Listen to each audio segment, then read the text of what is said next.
I've recently been experimenting with what is known as dendritic printing, which is quite an easy way of creating decorative papers or indeed fabric that one can then use for either end pages or covers or whatever.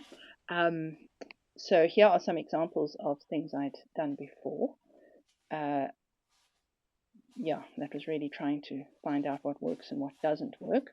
I did a couple of fabric things as well, some better than others. And then I also did a little book, which I was quite pleased with book cloth that I'd printed and also end pages.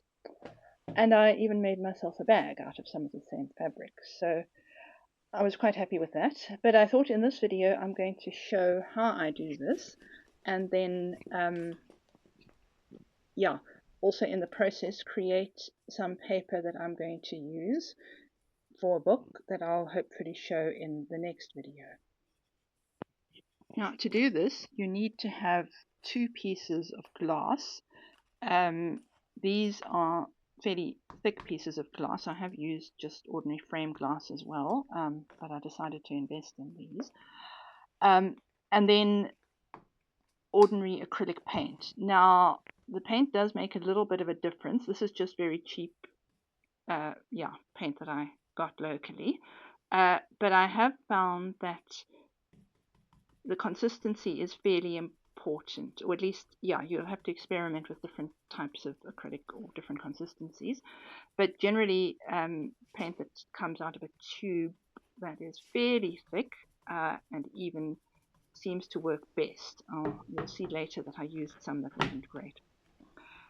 And then I basically paint it on and then push the second piece of glass down on top of it very firmly.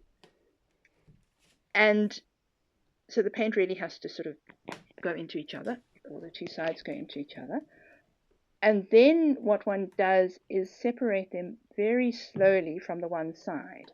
So this can be a little bit tricky, but you want to lift it up, but very, very, very gradually. Because the shapes you get, the dendrites, which comes from the word tree, so it's tree-like shapes, form, but they form when the air starts going in between the paints, or between the paint, and make those sorts of shapes. So you can play around with it, but I found that doing that slowly gives you more control. And then I put my piece of paper down and brush it slightly, not too hard. Again, these are the sort of things that you need to get a feel for depending on what you're working with. And then I'll pull it up to reveal my print. So basically, whatever was on the glass goes onto your paper. And then what's on the other piece of glass is really a mirror image. So it's quite nice, especially if you're doing things like end pages, that you can have two matching pieces. So you see that there. So, and then you can also, well, you can play around with this, but I usually do it a second time, and you'll get a lighter print. But you'll get a feel for what you get and what you can use. And then you can also combine those with other things, other prints again, once they dry. So having done that, I'm now doing, this wasn't that successful because I wanted to mix the paint, and I'm using some old paint that wasn't ideal. I realized afterwards I did have white in the tube, but anyway. But I'm basically doing the same thing here. And then I'm going to print the piece of paper that I've colored onto that, which will then give me the white dendrite, or at least it's just off-white. But it's basically the same process. When I put the glue down, I do sort of stipple on it. The reason for that really is just to try and avoid brush marks. You could also do it with a roller or something, I suppose. And here you can see the dendrites actually forming up close. So yeah, this is a fairly slow process that you need to let them let them develop. And it obviously relates to all sorts of things like the thickness of your paint, and you'll get a feel for that. As I say, this wasn't the most successful, but I did end up making things that I could use. So here I'm really just doing some matching sheets that I can use for both the cover of a book and some end pages. Hopefully you'll see the results in the next video. And really I'm finding out how they work as I go along. So some of them I'm going to give an extra coat to if I'm not terribly happy with them.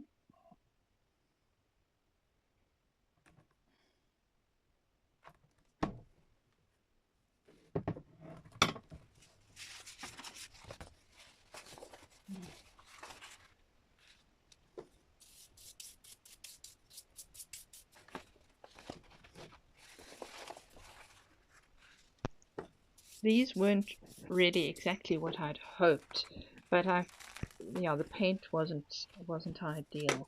But I discovered that the seconds, or the lighter ones, I think actually worked better for my purposes, certainly for the end pages.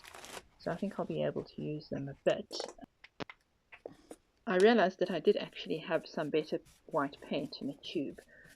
So I decided to use it while I had white on the glass to do some of this burgundy fabric, because I thought that could possibly make a nice cover. So I'll have to see how it comes out, but I'm basically doing that here. The one thing with fabric, you do need to press down slightly more on the back. Just want to take it up better. And by the time I'd done those, my original purple sheets were dry. So I'm going to add a second color here and do some blue on top of them. The possibilities here are really endless, and I must confess I tend to feel my way sometimes. If one thing hasn't worked, then I'll do more. But yeah, you can just find your own way and see what works and what combines well. Remembering that you can get a lighter print on the second piece usually. So yeah, now I'm just really playing around.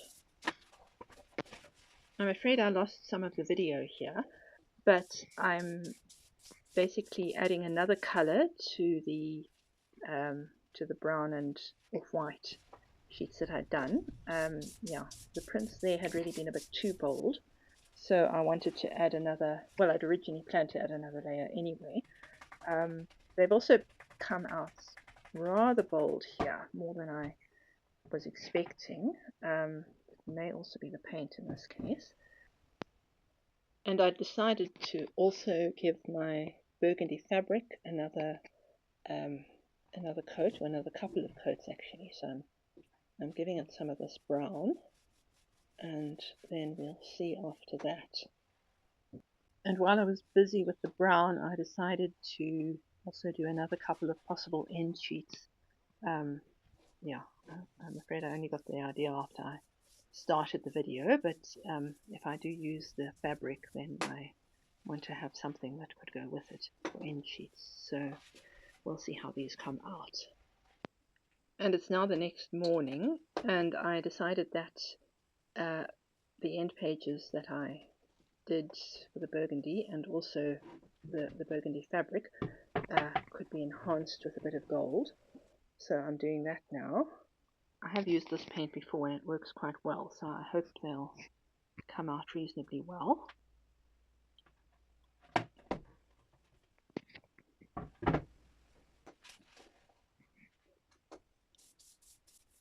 And I think I'm quite pleased with that. It gives quite a nice effect.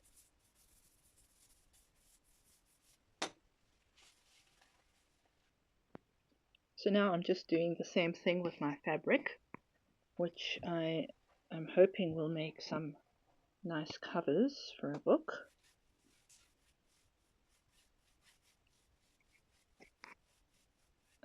there it is.